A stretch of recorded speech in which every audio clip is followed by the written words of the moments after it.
Students are not in class now, but school leaders are hard at work. So I work with teachers to implement curriculum, technology, looking at data to drive our instruction. And like Allie Parr, those school leaders are closely examining ILEARN scores. It measures a little bit of everything. The ILEARN assessment measures student achievement and growth in key subject areas, but schools and the state are primarily interested in tracking mathematics and English language arts.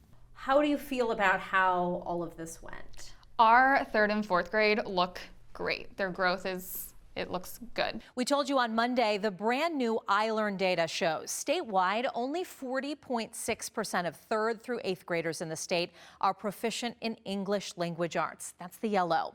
And only 42.1% of students were proficient in math. The data showed ELA proficiency in the state over the years has been stagnant, while math proficiency seems to be ticking upward. And our 6th grade saw growth in that math section, which is fantastic because it's a GPS indicator. So we saw a lot of growth, and we saw a lot of areas that we know we need to hone in on for next year as well. School City of Mishawaka saw ELA and math proficiency improve at 5 of its 7 elementary schools. Let's look at the 2025 corporation-wide data for some of our districts. Now, these numbers take into account all students in grades 3 through 8 and in all district schools. So in Mishawaka, corporation-wide, 28% of students are proficient in ELA, nearly 30% are proficient in math. In South Bend, 22% of students are proficient in ELA, while nearly 19% are proficient in math. Now, that's an increase in both subjects from last year. In PHM, 59% of students are proficient in ELA, and 62% are proficient in math. Now, I want to look in Elkhart. 24% of students in Elkhart in 3rd through 8th grade are proficient in ELA, while 25% are proficient in math. In Goshen, 32% in ELA, 40% in math. And in Concord, 35% are proficient in ELA and 36% are proficient in math. Zooming in by school, most districts saw ups and downs. In South Bend, ELA proficiency at Madison STEAM Academy and Marquette Montessori went up in 2025, more than 8% compared to 2024. At Jackson Middle School, math proficiency is down in 2025, where only 3.8% of students tested at or above proficiency.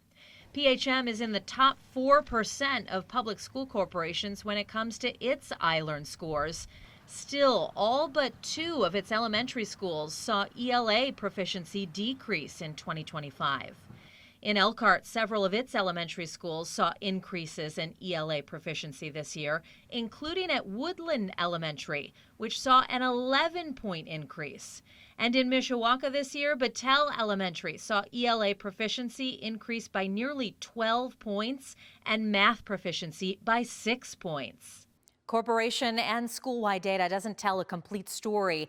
As school leaders decide on next steps, they're looking closer to the classroom. While that data isn't public, it is valuable to schools as they tailor curriculum to the needs of students.